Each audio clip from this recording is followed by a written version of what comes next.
But we got a bunch of stuff to talk about today. Let's kind of dive into it here. Off the top, HBAR, the beloved token of us all. What's going on with HBAR? Let's take a look at CoinMarketCap. This is a website that ranks all the crypto tokens by market cap. We've got HBAR chilling at 42, down a couple places. The other thing was, I think that there was an HBAR supply of 1 billion tokens released into circulation. So obviously that would have some kind of impact. But HBAR has enjoyed some time in the 30s, but we've been spending more time in the 40s. We're still below 5 cents. And this is such a, I know that CoinMarketCap is kind of like played out a bit. It's definitely, I wouldn't say it's a vanity metric, but it's something that's posted a lot and all that kind of stuff. But it is pretty true that as we're going to talk today about like kind of analytics and KPIs and stuff like that. A CoinMarketCap ranking is like really important. It really is indicative of the success of a crypto project. And I get that, the methodologies and stuff is, maybe there's some inaccuracies or whatever it might be, but everyone pays attention to this. It's like the Billboard 100 of cryptos, so it's like, it's important to rank in there. So HBAR, struggling a little bit as of late. But stuff is generally following Bitcoin.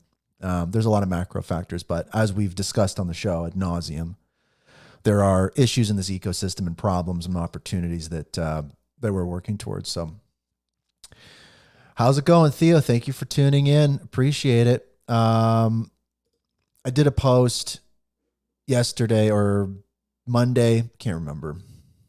I was surprised. I think like 130 people liked it. I don't know. It was me by the Hollywood sign. I was just kind of vibing a little bit, I guess. It's like a lot of people give me ideas about what I can do with the show and how I can grow it and like this and that and get it sponsored and get, Hedera to support me and blah, blah, blah. It's like, to be honest, I like doing it. There's people that have been we're 140 episodes in. There's people that have been watching since episode 1, literally every week. So I do it for those folks, but I mean, it is what it is. And also too, if you want to support the show, this has been an ongoing initiative for the show. Haven't really been asking for contributions as of late, just because I've been doing so much. But I've got some new plans. If you want to support the show, you can send some HBAR to the official wallet, 0.0.1725506, 1725506. Follow on platforms, all that kind of stuff. It's a vibe. Appreciate anybody that give some support to the show.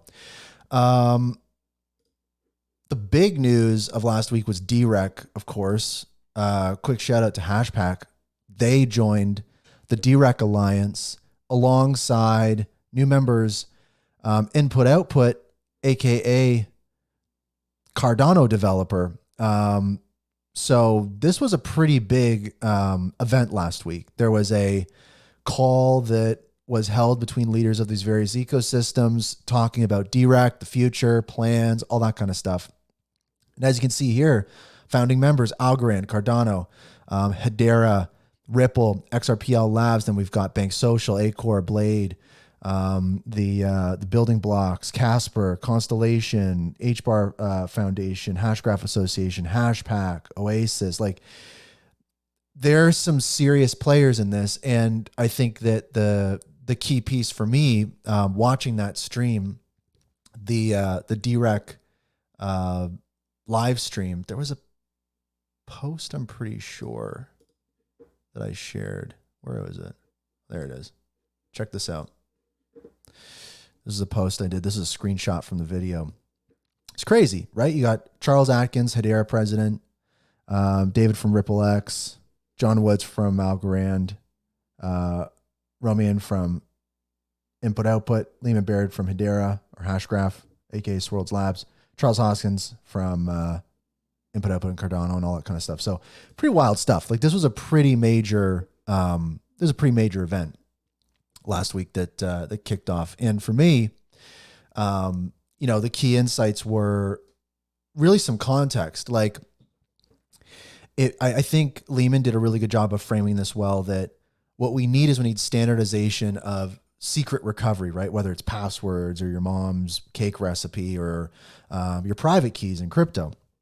And it's really, really hard to get a coalition of, let's say, like LastPass and 1Password and all these different password programs, or Apple and Microsoft with their different passkey things, or all those organizations are so hard to bring together. And there's opportunity in crypto because these networks are starting out, they're effectively startups. And so there's a real opportunity to actually take this initiative in crypto. And that's kind of the cool angle to it, where it's like, yeah, it's going to branch out to all sorts of other things. But the start of it is just in crypto. And last week, that was a pretty big announcement. And also too, there was a great piece in Genfinity, the Genfinity blog, talking about Cardano developer Input Output joined the DeRec Alliance. Also too, Hedera joined that day as well. And I think that was kind of an optics thing.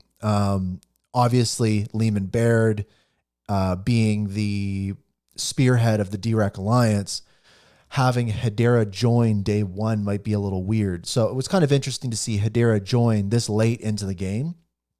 I think it makes sense from like a marketing kind of optics, fairness standpoint, but I guess why some folks kind of thought it was weird. There is this great, if you have a time to check out this video that Lehman Baird did as well with like the DeRec Alliance recovery stuff. Great piece in Genfinity. But basically the takeaways here are, and I mean, we've talked about DeRec a ton in the show, but this is just kind of Cardano joined it. I think it was rumored for a while. And so here it is. So it's pretty huge. So I'm very excited about the DeRec stuff.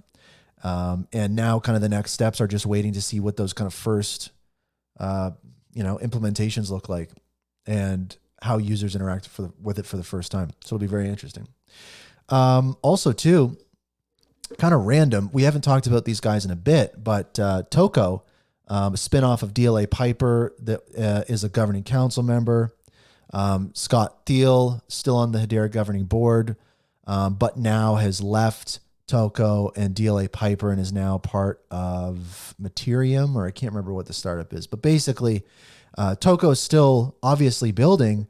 And they sent out a tweet, September 6th, something big is coming to TOKO. Can you guess? We're getting ready to unveil something game changing, and they're using a bunch of hashtags, hashtag tokenization, hashtag TOKO, hashtag DeFi. And there's a lot of interest swirling around this in the Hedera community because obviously as a subsidiary of a governing council member, it's very curious to see when governing council members start rolling out use cases on the network. And I think that's really kind of a key piece here. Rob Allen was speaking on the HBAR Bulls show last week talking about this. And he was emphasizing that something that a lot of people don't understand is with, for example, Avery Dennison, that company invested substantially on their own for infrastructure or building out their use case. And sure, their payment, their transactions they're doing to the network are subsidized. Avery Dennison themselves, like they've spent a lot of money building out that infrastructure. And I get the sense that other governing council members are doing the same. I think that there's a lot of criticism towards the governing council, which is fair because none of this is really transparent other than Rob Allen's comments on the HBAR Bulls show, but that they aren't really, these massive, multi-million, sometimes billion-dollar companies that aren't really investing substantially in the network in a public way, which is kind of weird and kind of gives you a bad taste in your mouth. So that was an interesting comment from Rob. And TOKO, I mean, we'll have to kind of see what's coming. Clearly, they got something going on. I'd be surprised if it's not on Hedera. That'd be kind of shocking. So I'm pretty certain it would be on Hedera, and it has something to do with DeFi. So we'll have to see. It seems very, very interesting. Charles, how's it going? Good to see you. Thanks for tuning in, man. Also, too, update from Dropp. Folks unfamiliar, Dropp is kind of the micropayment use case on Hedera. very interesting stuff. Most will remember last year there was an announcement with Dropp in regards to FedNow integration that kind of caught the ecosystem off guard. It caused HBAR to pump a little bit. So that was interesting. Dropp, obviously a mover and shaker in the space. They're announcing their new point of sale app. No hardware needed, accept payments right on your mobile device. Scan and pay with USDC or USD or HBAR.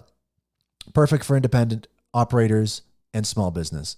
I know that a bottleneck for Dropp is a $20 limit for each purchase, which they're hoping to overcome. I don't know if they've overcome it yet, but I just know that as I've looked at the project recently and talked to people recently, that is kind of the main bottleneck. But it is crazy too. You think of a coffee shop or you think of someone selling something for a couple cents or something or whatever. Great use case, a good Stripe alternative, a good Square alternative, a good Shopify alternative. It's going to be interesting to see how that use case continues to roll out. And when you talk about potential enterprise use cases with a good strategy, yeah, sure, they're facing challenges, but they're dedicated to the Hedera ecosystem. To be honest, Dropp is one of those winners. So definitely support them following along. Quick mention too, at Hgraph, obviously, as folks know, we launched the Hedera revenue dashboard, hederarevenue.com. Let's take a quick peek at it now if we want. I don't know if we want to. But here it is, revenue. Let's look at the revenue for the last week. Let's get caught up. So total revenue down 35% at 80,000 US dollars at today's current exchange rate for the week. This is revenue generated by Hedera via transaction fees. This is the Atma.io payer account. It's widely known that those transactions are subsidized. So if we remove the Atma.io payer account, we've got $18,000 USD revenue generated via transaction fees by the network last week. But that is up 40%. So we're seeing some really good growth on the network when it comes to some of those retail use cases, with the token service bringing 42% revenue. So it's pretty exciting stuff. Really like to see it. But we did launch, the Hedera revenue dashboard. And just a quick mention that, we decided to just publish all the slides about it. So if you're curious, go to Hgraph's X. There's a bunch of info about it. A lot of people were curious. So figured, why not make that public? Transparency vibes. I think a big news item for the week, arguably the largest, is for a use case, again, that we talk about on the show a lot. And I've had Carmel on the show before. She's awesome. I'm talking about EMTECH. That was one thing she corrected me on. I was always calling it EMTECH, and she's like, dude, it's EMTECH. So thank you, Carmel. But yeah, EMTECH, if people remember way back, in the ecosystem, there was something called Project New Dawn. It was like this early CBDC pilot built on Hedera.